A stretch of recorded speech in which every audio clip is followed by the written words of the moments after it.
Budget पे बोलने का मौका दिया आपने। मैं अपनी बात की शुरुआत मेरे क्षेत्र के एक छोटे से गांव पादरिया से करना चाहूंगा। मैं उस गांव की बात कर रहा हूं जहां का हर दूसरा सदस्य आज के समय में फ्लोराइड पानी की वजह से दिव्यांग है।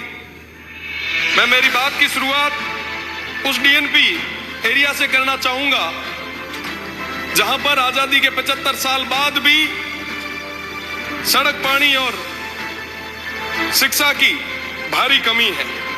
मैं मेरी बात की शुरुआत उन तमाम पशुपालकों को याद करते हुए करूंगा जिन्हें अभी तक किसी तरीके की कोई चिकित्सा सहायता नहीं मिली, पशुओं के इलाज की कोई व्यवस्था नहीं हुई।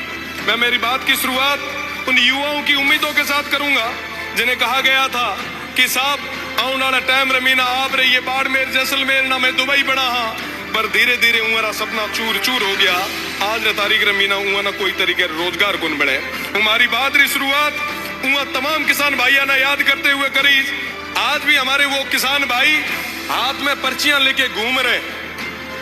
पिछली सरकार ने तो कुछ नहीं दिया जिसकी वजह से वो इस तरफ बैठे हैं। पर मेरा निवेदन मेरे तमाम भाइयों से, समस्त मंत्रीगणों से कि साहब उन किसानों की आवाज को सुनो। बिजली की वजह से वो इस स्तर पर परेशान है कि वो आत्महत्या करने के कगार पे आ गए।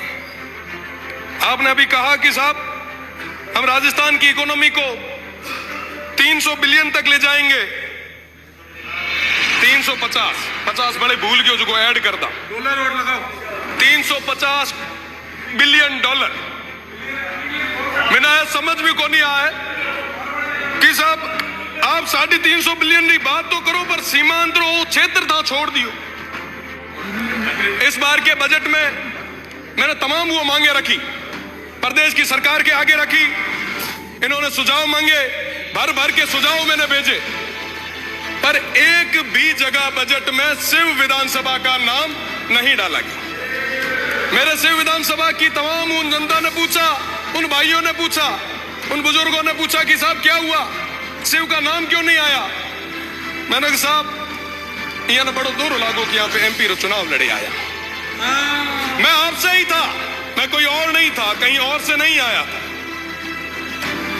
कोई अगर रीस हुआ तो मारे हम काटो, मारे हुए लोगों कहीं कुन बिगाड़ी। इस बजट में आपने सीमांत के उन लोगों को नकार के उनके साथ एक कुठाराघात किया। हम किसके लिए मांग रहे थे साहब?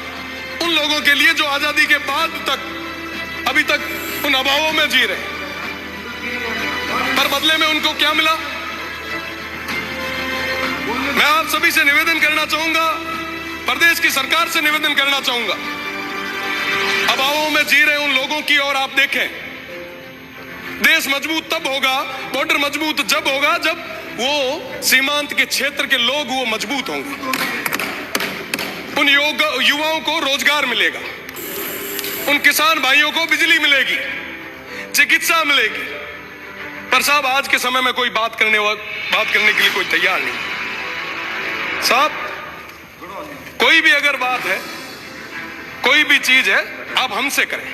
उन सीमांत के लोगों को किसी भी चीज की कोई सजा ना दे। 2-4 बार आपने सीटी बजाई है।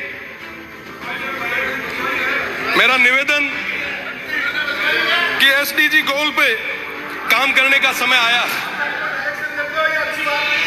मैं आपसे निवेदन करना चाहूंगा कि आने वाले समय में उन सीमांत के लोगों का विशेष ध्यान रखें।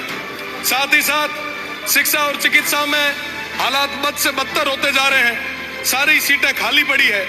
पानी की कमी इस स्तर पे है कि जो नर्मदा स्कीम 2017 में पूरी होनी थी वो अभी तक पेंडिंग चल रही है। जल जीवन मिशन की अगर मैं बात करूं तो जल जीवन मिशन अभी तक धरातल तक पहुंच ही नहीं पाया है।